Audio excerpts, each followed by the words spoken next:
All right, Cash, are you ready to continue reading our book? Do you think you're ready to continue reading our book? Okay, would you like to do a few tricks before we start? All right, I think we can do that. Hi, I'm Dell. This is Cash, and we are volunteers with Fox Valley Therapy Dog Club. Cash knows that I have tricks in my hand, but before we do a few tricks, I wanted to tell you that we are going to continue reading Neil Gaiman's Fortunately the Milk, and we are on about page 13. If you did not catch the first chapter, or what we're kind of considering our first chapter, you can find the link to that. And earlier we read Harold and the Purple Crayon.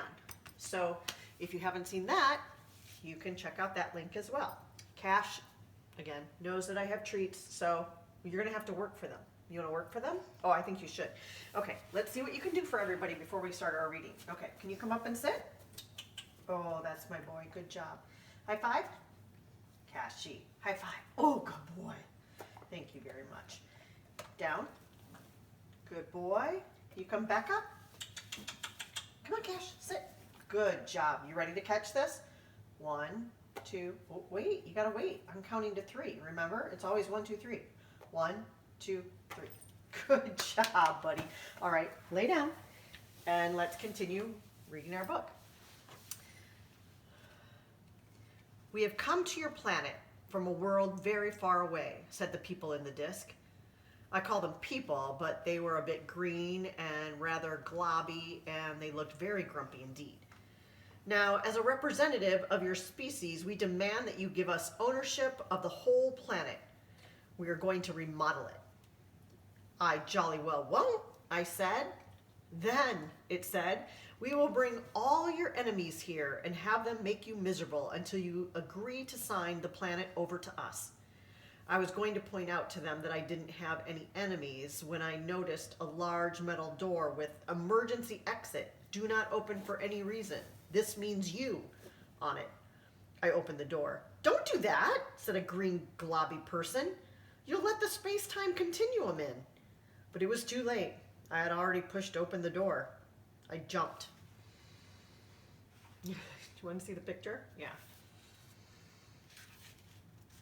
I was falling. Fortunately, I had kept hold of the milk. So when I splashed into the sea, I didn't lose it. What was that? Said a woman's voice. A big fish? A mermaid? Or was it a spy? I wanted to say that I wasn't any of those things, but my mouth was full of seawater. I felt myself being hauled up onto the deck of a little ship. There were a number of men and women on the deck, and they all looked very cross. Who be, landlubber? Said the woman, who had a big hat on her head and a parrot on her shoulder. He's a spy, a walrus in a coat, a new kind of mermaid with legs, said the men. What are you doing here? Asked the woman. Well, I said, I just set out to the corner shop for some milk for my children's breakfast and for my tea. And the next thing I knew, he's lying, your majesty. She pulled out her cutlass. You dare lie to the queen of the pirates? Fortunately, I had kept tight hold of the milk, and now I pointed to it. If I did not go to the corner shop to fetch the milk, I asked, then where did this milk come from? At this, the pirates were completely speechless. Now, I said, if you could let me off somewhere near to my destination, I would be much obliged to you.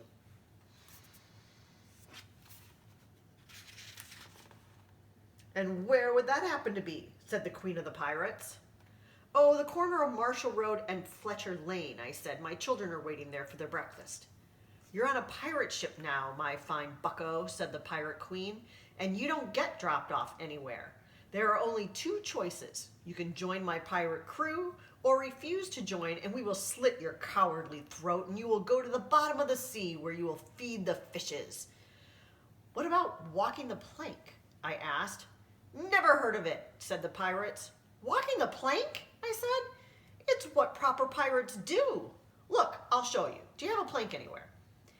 It took some looking, but we found a plank, and I showed the pirates where to put it. We discussed nailing it down, but the pirate queen decided it was safer just to have the 2 fattest pirates sit on the end of it. Why exactly do you want to walk the plank? Asked the pirate queen. I edged out onto the plank. The blue Caribbean water splashed gently beneath me. Well, I said, I've seen lots of stories with pirates in them, and it seems to me that if I'm going to be rescued...